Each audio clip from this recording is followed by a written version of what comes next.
Hey guys, subscribe for daily content. And if you're shopping for gear, make sure you check out the description for the newest items at some of the very best online retailers. There's also links for some of the items that I personally recommend. Thanks!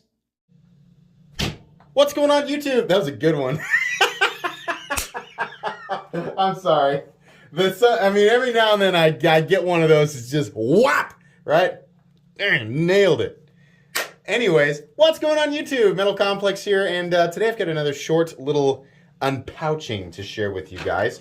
I don't know what's in here. I kind of do. I'm looking at this note right here. So this was sent by, let's make sure and include that, Droppin' OHMS. Is that a Diablo 2 reference? Anyways, that's what it makes me think of. Make sure you give him a follow. It's because of people like him that I'm able to bring you guys daily knife content. It's also because of my generous patrons. Thanks for supporting me. There's a link for Patreon right down below. And please make sure to follow me on Instagram at metal_complex. I know it looks like a Civivi pouch, but I don't think there's a Civivi in there. What is this? Hold on. I'm reading his note here. The SOG Tac XR. The SOG Tac XR. I don't think I have actually taken a look at this knife yet. Here's the thing.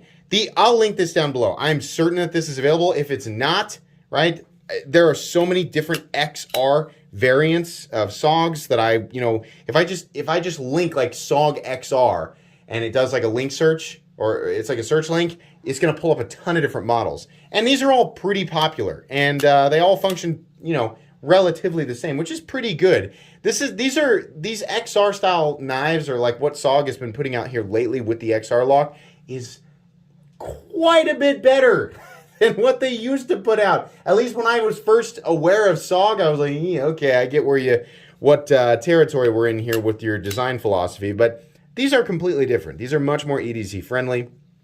So let's take a look here. What do we got? Cryo D2. SOG Tac XR. So we have G10 scales, pretty thick steel liners here that it kind of imitates the style of a wire clip without actually being a wire. And then we have a fairly small, it's just like a generic drop point blade. He said in his note, I'll read it to you here. What do we say? He said, I included a SOG that I'm not embarrassed to own and couldn't find on your channel. Okay, so he's already done this research for me. Yes, wonderful. Well, I'm glad that you did, because I don't think that I've reviewed this yet. Right off the bat, it looks and feels like the blade is substantially smaller than the handle, but I'm interested to actually do a measurement on it here real quick. Hang on. Where's my tape? There it is. Okay, so the overall length of this guy is 8 inches. And the blade length is, no, you know what? It's poor eyesight. It looks like 3.5 inches to me. Did you polish this blade up a little bit? Or is that the factory edge? Honestly, can't tell.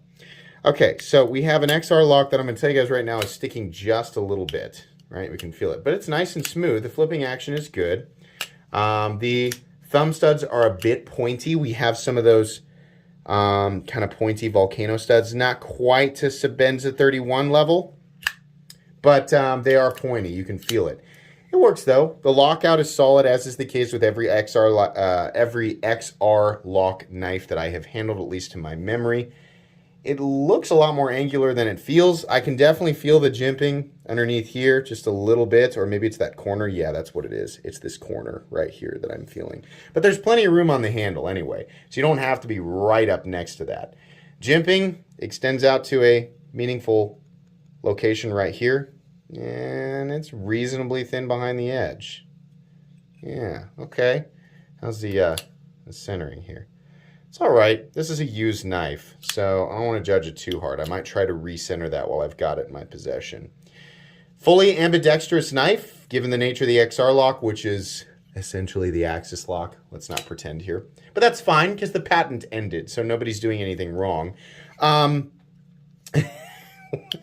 SOG insists, they're like, no, it's got to be, we got to use a deep carry style clip, but mount it to where it's nowhere near deep.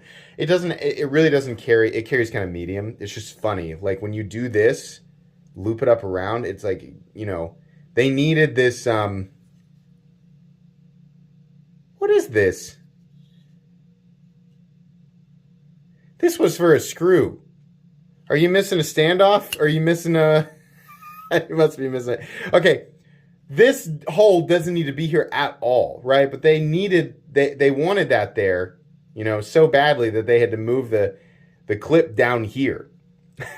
And then there's the lanyard hole, which, as we all know, absolutely has to be there. And there's no other way. I mean, without that lanyard hole and its positioning, this knife could not exist and not function, right? Obviously. Okay, that's going to be pretty much it for first impressions on, I already forgot that SOG Tac XR. Interesting, yeah. I said that I was going to review more SOG knives, and I'm trying to hold true to that. You guys got to understand, SOG doesn't have a million things in their line that's like stuff I want to look at. They still have a lot of wacky stuff. While their quality control and their design, like their utilitarian design, has gotten way better over the years, and their choice of materials, right?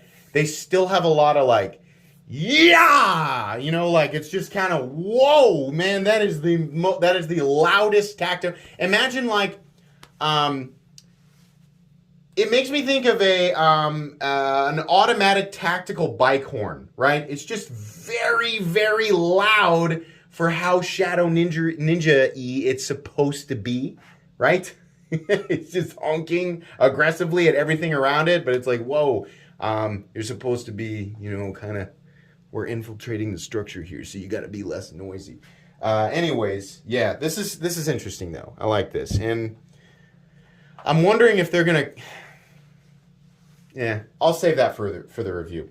Thanks again, Jared, for sending this in. Please, like I said, links for this guy, other XR lock SOG knives down below. Please make sure to follow me on Instagram at metal_complex. If you enjoyed this video, leave a like. If you'd like to check out my other content, I do, of course, have lots of videos of knives that are either expensive or inexpensive that I do or don't like, so check those out. And if you enjoy all my content, go ahead and click on that Metal Complex logo right there and subscribe, because there's definitely more coming. Thanks again for watching, everybody, and have a great day.